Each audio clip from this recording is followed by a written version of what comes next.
ডিটেকটিভের অফিসে গিয়ে লুকিয়ে তার ল্যাপটপ থেকে স্ত্রীর ব্যাপারে সব সত্যি জেনে গেল শুভ। হ্যাঁ বন্ধুরা, এমনটাই দেখা যাবে। তাই সম্পূর্ণ জানতে ভিডিওটিতে লাইক দিয়ে চ্যানেলটি সাবস্ক্রাইব করে দেখতে থাকুন। গল্পের শুরুতে দেখা যাবে শুভ আরিয়া আর কেশবকে নিয়ে ঘুমিয়ে আছে। তখনই সকাল সকাল সেবন্তী এসে ওদেরকে দেখে বলে, এসব কি আদিক্ষেতা হচ্ছে শুভ? তখন শুভ উঠে যায় আর কেশবও। তখনই সেবন্তী বলে, তুমি বাইরের মেয়েটাকে নিয়ে আদিক্ষেতা করছো ঠিক আছে, কিন্তু কেশব দাদুভাইকে এখানে কষ্ট দিয়ে শোয়ানোর কি দরকার ছিল? তখন কেশব বলে, কি বলছো তুমি ঠাম্মি? তখনই আদি সহ সবাই চলে আসে আর এসেই বলে, কি হয়েছে? তখন সেবন্তী বলে, দেখ না, তোর বউ কি বাইরের মেয়েটাকে নিয়ে আদিক্ষেতা শুরু করে দিয়েছে। এখানে ওই মেয়েটাকে নিয়ে এরকম করেছে, কেশবকে নিয়ে শোয়ার কি দরকার ছিল? তখন আদি বলে, শুভ তুমি কখন এলে এখানে? তখন শুভ বলে, রাতে। তখন সেবন্তী বলে, শুভ তো কদিন পর পরই এই ঘরে এসে কান্নার লোল ধরিয়ে দেয়, তাই না? কিন্তু আজকে তো এই মেয়েটাকে নিয়ে শুয়ে আছে। তখনই আরিয়া বলে, আমি তো ঘুমোচ্ছি, কেন এরকম শব্দ করছেন? তখনই মোহনা আরিয়াকে তুলে বলে, তুমি এখানে কখন আসলে? তোমাকে না এখানে আসতে বারণ করেছি? আর তুমি এই ঘরে কেন এসেছো? তখনই আরিয়া বলে, বিশ্বাস করুন, কখন এসেছি ঘুমিয়ে পড়েছি জানি না। তখনই কমলি বলে, এই মেয়ে, তুমি কখন কোথায় যাও কিছুই তো বলতে পারো না, কি শুরু করে দিয়েছো বলো তো? কেন এরকম করছো? তখন আদি বলে, তুমি এখানে কেন এসেছিলে শুভ? তখন কেশব বলে, মা তো গান গাইছিল, মার গান শুনে আমি এখানে এসে কখন যে ঘুমিয়ে পড়েছি। তখন আরিয়াও চুপ করে দাঁড়িয়ে থাকে। তারপরে সাজবাতি বলে, এই যে তুমি তুমি এই ঘরে ঢোকার পারমিশন কি করে পেলে, যেখানে আমার আর ঋষিরও এই ঘরে ঢোকার পারমিশন নেই? নাকি তুমি এই বাড়িতে পাকাপাকি ভাবে থেকে যাওয়ার জন্য বন্দোবস্ত করছো কি? তখন আরিয়া বলে, মোটেও না, আমি এই বাড়িতে থাকতে চাই না আমি এই বাড়িতে কোনোভাবেই আমি থাকবো না আমি। এখনই আমি এই বাড়ি থেকে চলে যাব। সবাই সবাই শুধু আমাকে কথা শোনায়, আমার একদম ভালো লাগে না। এই বলেই সেখান থেকে আরিয়া রাগ করে বেরিয়ে চলে যায়। তখনই আদি শুভকে বলে, আচ্ছা শুভ, তুমিই বা এখানে ঘুমিয়ে পড়েছিলে কেন? তখন শুভ বলে, বিশ্বাস করো, আমি না কখন ঘুমিয়ে পড়েছি নিজেও জানি না। এত গভীর ঘুম আমি কয়েক বছর ধরে ঘুমাই না। আমি এত সুন্দর ঘুমিয়েছি না। তখন সেবন্তী বলে, এই শুভর এই আধিক্যতাগুলো না আমার একদম ভালো লাগে না। আর এই বাইরের একটা মেয়েকে নিয়ে এত কিছু আমার একদম সহ্য হয় না। তখন কমলি বলে, শুভদি, উনি কিন্তু একদম ঠিক কথাই বলেছে। ওই মেয়েটার কি চটাং চটাং কথা। ওইদিকে আরিয়া বলে, আরিয়া, তুই কেন এরকম বড় একটা ভুল করতে গেলি? টেডির চোখটা লাগাতে যাওয়ার কি দরকার ছিল বলতো? এখন কত কথা শুনতে হলো। এই বলে আরিয়া সেখান থেকে পড়ে যায় আর সিঁড়ি থেকে গড়িয়ে গড়িয়ে নিচে পড়ে পায়ে চোট পায় আর চিৎকার করতে থাকে। তখন তো আরিয়ার চিৎকার শুনে সবাই অস্থির হয়ে যায়। আর তখনই সবাই আরিয়ার কাছে ছুটে আসে, বিশেষ করে আদিও ছুটে আসে। তারপর দেখা যাবে আরিয়ার পায়ে প্রচন্ড চোট। তখন ডক্টর আনে। ডক্টর দেখে আরিয়াকে চেক আপ করতে থাকে। তখন মোহনা বলে, ডক্টর, ভালো করে দেখুন তো, আপনাকে সেজন্য খবর দিয়েছি। তখনই ডক্টর ভালো করে চেক আপ করে। আর এইদিকে এইদিকে আরিয়া তো পা দিয়ে হাঁটতেই পারছে না। তখনই তখন ঠাম্মি বলে, পাটা মনে হয় ভালোভাবেই ব্যথাটা পেয়েছে। মেয়েটা পড়ে গিয়ে কত চিৎকার করছিল। তারপরে মোহনা বলে, হ্যাঁ ডক্টর, ওর এক্সরে করতে হবে কিনা সেটা দেখুন। তখন সুমিত বলে, পরের মেয়ে তো, সব রেসপন্সিবিলিটি তো আমাদেরই নিতে হবে। তখন আদি বলে, না, রেসপন্সিবিলিটির ব্যাপার নয়, ডক্টরের কাছে নিতে হলে আমরা নিয়ে যাব হসপিটালে। তখন আরিয়া বলে, না, এইটুকু ব্যথাতে আমার কিচ্ছু হবে না, এইটুকু ব্যথা না আমি সহ্য করে নিতে পারবো। তখন রঞ্জিনী বলে, হ্যাঁ তা তো দেখছি। তখন আরিয়া বলে, একদম আপনি আমার সঙ্গে বেশি বেশি কথা বলবেন না। অর্ধেক ইংলিশ অর্ধেক বাংলা বলে আমার মাথাটা পুরো নষ্ট করে দিচ্ছেন। তখন মোহনা বলে, আরিয়া চুপ করো না, কেন এরকম কথা বলছো? তখন সেবন্তী বলে, কি অসভ্য মেয়ে। হ্যাঁ, তাড়াতাড়ি সুস্থ হয়ে এ বাড়ি থেকে চলে যাও, বুঝতে পেরেছো? তোমাকে এ বাড়িতে দরকার নেই। তখন ডক্টর বলে, দেখুন, ওর কয়েকটা দিন রেস্টে থাকতে হবে। আর এই যে বরফের ছ্যাঁকাটা দিয়েছেন সেটাতে না খুব ভালো কাজ করেছে। এবার আরো বরফ ধরতে হবে। আর আমি কিছু পেন কিলার লিখে দিচ্ছি। পাটা মুচকে গেছে, ভাঙেনি, ওর রেস্টে থাকা দরকার। তারপর দেখা যাবে শুভ আরিয়ার পায়ে বরফ দিয়ে দিতে থাকে। তখন আরিয়া তাকিয়ে থাকে। ওইদিকে সাজ দেখে প্রচন্ড ভাবে রেগে যায়, রিয়েক্ট করতে থাকে। তখন সাজের দিকে তাকিয়ে আরিয়া বলে, থাক থাক, আমারটা আমি করে নিতে পারবো, আপনাকে আপনাকে আমার জন্য কিছু করতে হবে না। তখন শুভ বলে, চুপ করো তো, একদম তুমি চুপ করো। তখন সাজ তো আরো রেগে যায়। তারপরে দেখা যাবে সাজ বলে, ও তো আজকে চলে যাওয়ার কথা ছিল। তখন কেশব বলে, ও কি করে যাবে বলো তো, কি করে যাবে? তখনই শুভ বলে, আচ্ছা আরিয়া, তোমাকে একদম কথা বলতে বারণ করেছি না? শোনো, তুমি এই বাড়িতে আছো যতদিন, ততদিনই আমাদের রেসপন্সিবিলিটি। তুমি এখান থেকে চলে গেলে না, আমরা দেখতেও যাবো না তুমি কি করছো। শোনো, ডক্টর তোমাকে রেস্টে থাকতে বলেছে, তাই আমরা যা বলবো তোমাকে শুনতে হবে। তখন সাজ বলে, মানে মামুনি, তুমি ওকে কেন এখানে রাখছো বলো তো?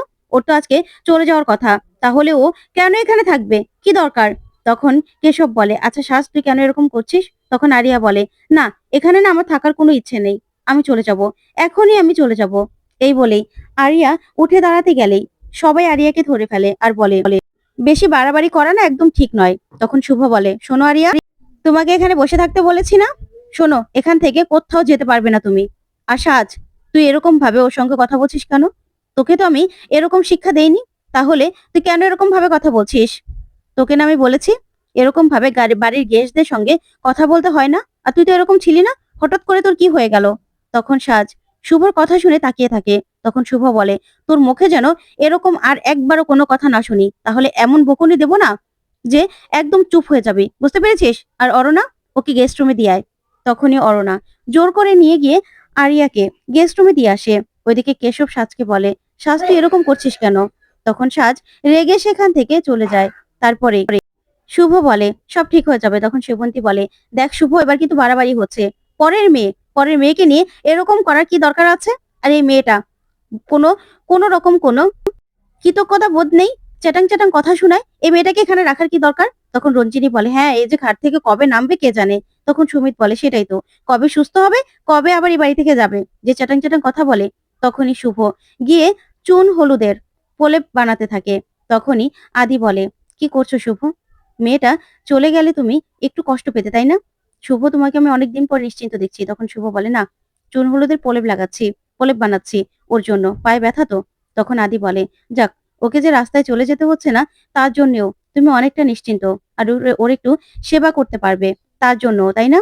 তখন শুভ বলে, না, ওরকম কিছুই না, ও ব্যথা পেয়েছে সেই জন্যই। তখন আদি বলে, শোনো, তুমি যেমন তোমার আদির মনের কথা বুঝতে পারো, আমিও কিন্তু আমার শুভর মনের কথা বুঝতে পারি, বুঝতে পেরেছো? তুমি যতই বলো না কেন, আমি কিন্তু জানি তুমি কেন এতটা নিশ্চিন্ত হয়েছো। তখন শুভ বলে, চুপ করো তো, শুধু শুধু বাজে কথা বলো না, আমি ওরকম কিছুই ভাবছি না। তখন আদি বলে, ঠিক আছে, ঠিক আছে, ঠিক আছে, বুঝতে পেরেছি। তখন আদিকে শুভ বলে, তুমি যাও তো ওই দিকটাতে, দেখো মোহনা ওষুধ নিয়ে আসলো কিনা। তারপরেই শুভ শুভ একা একা ভাবতে থাকে আর বলে, আসলেই তো, মেয়েটা মেয়েটা কোথায় চলে যেত? আর ঠিকই তো, ওকে পেয়ে আমি যেন একটু নিশ্চিন্ত হয়ে গেছি। আর তাছাড়া এরকম ঘুম তো আমার কোনোদিনও হয়নি। আমি কি তাহলে ওকে আমার স্ত্রীর জায়গায় বসিয়ে ফেলছি? এরকম কেন হচ্ছে? কেন হচ্ছে? ওইদিকে দেখা যাবে আরিয়া নিজের পায়ে নিজে বরফের চেক দিতে থাকে। তখনই আরিয়া বলে, দূর, এখান থেকে চলে যাব। তখনই আকাশ আরিয়াকে ফোন করে। তখন আরিয়া বলে, ড্যাড, তোমাকে আমি কতবার ফোন করেছি, আর তুমি এখন সময় পেলে? তখন আকাশ বলে, হ্যাঁ, তোমার জন্য টাকা পাঠিয়েছে আর কিছু গিফটও পাঠিয়েছি, বুঝতে পেরেছো? তুমি আবার ওইদিকে কোনো গন্ডগোল করছো না তো? তখন আরিয়া বলে, না ড্যাড, তোমাকে না অনেক কিছু বলার আছে। তখন আকাশ বলে, বলো। আমি আসছি তোমার সঙ্গে ইন্ডিয়াতে দেখা করতে। তখন তো আরিয়া খুশি হয়ে যায়, বলে, তুমি আসবে? তখন আকাশ বলে, হ্যাঁ, তুমি যদি কোনো রকম কোনো গন্ডগোল করো তাহলে কিন্তু আসবো না। তখনই আরিয়া আর কিছুই বলে না, মনে মনে বলে, আমি যদি ড্যাডকে সব বলি, ড্যাডি যদি না আসে? তারপর আরিয়া বলে, না না, আমি একদম গুড গার্ল হয়ে আছি। তখন আকাশ বলে, ঠিক আছে। তারপরে আরিয়া বলে, ড্যাড, আমার সঙ্গে একটু কথা বলো না, তোমার সঙ্গে কতদিন ধরে কথা বলছি না, তুমি আমাকে কতদিন পরে ফোন করলে বলো তো? তুমি তো শুধু কাজই করো। তখন আকাশ বলে, না, আমার না কাজ রয়েছে, বুঝতে পেরেছো? তাই আমাকে রাখতে হবে। আর তোমার সঙ্গে ইন্ডিয়াতে তো আমার এসে দেখা হচ্ছেই, আমার কি আমার মেয়ের কথা মনে পড়ে না? তাই তোমার সঙ্গে আমি দেখা করতে আসবো। তখন তো আরিয়া খুশি হয়ে যায়।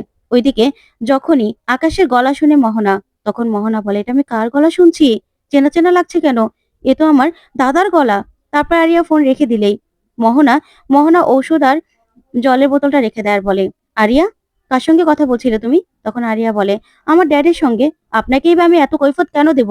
তখন মোহনা বলে, না, আমার না কণ্ঠটা খুব চেনা চেনা লাগলো। তখন আরিয়া বলে, হ্যাঁ, সে তো আপনাকে আমি যখন প্রথম দেখেছি তখন আপনাকেও আমার চেনা চেনা লেগেছে, কিন্তু আপনাকেই বা আমি কোথায় দেখেছি বলুন তো?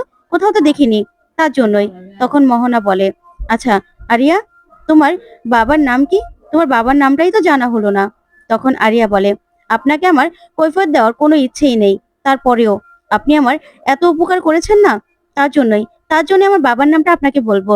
ওইদিকে মোহনা মনে মনে বলে, আমার দাদার গলাটা চিন্তা আমার এত ভুল হতে পারে না, কিছুতেই না। তখনই আরিয়া ওর বাবার নাম বলবে, তখন সেখানে শুভ চলে আসে।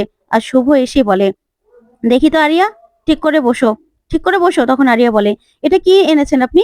তখন শুভ বলে, চুন আর হলুদের প্রলেপ, এটা লাগালেই না ঠিক হয়ে যাবে। তখন আরিয়া বলে, না না, এসব আমি একদম লাগাতে দিব না, একদম না, তাহলে কিন্তু আমি পুলিশ ডাকবো। তখন শুভ বলে, ডাকো না, ডাকো, যা ইচ্ছেটা করো। তখন আরিয়া বলে, আমি চিৎকার করব। তখন শুভ বলে, ঠিক আছে, চিৎকার করো, এটা গরম না, আমি ফু দিয়ে দিয়ে লাগিয়ে দিচ্ছি। তারপরে অনেক যত্ন করে লাগিয়ে দিলে আরিয়া মনে মনে বলে, এরকম যত্ন তো আগে আমার কেউ করেনি কখনো। এই ভেবেই আরিয়া চোখ দিয়ে জল চলে আসে আর শুভর দিকে তাকিয়ে থাকে। ওইদিকে মোহনা ধরে রাখে আরিয়াকে। অন্যদিকে ডিটেকটিভের সঙ্গে দেখা করতে যায় শুভ। তখনই শুভ ডিটেকটিভের ল্যাপটপ থেকে স্ত্রীর ব্যাপারে সব ইনফরমেশন লুকিয়ে বের করে ফেলে।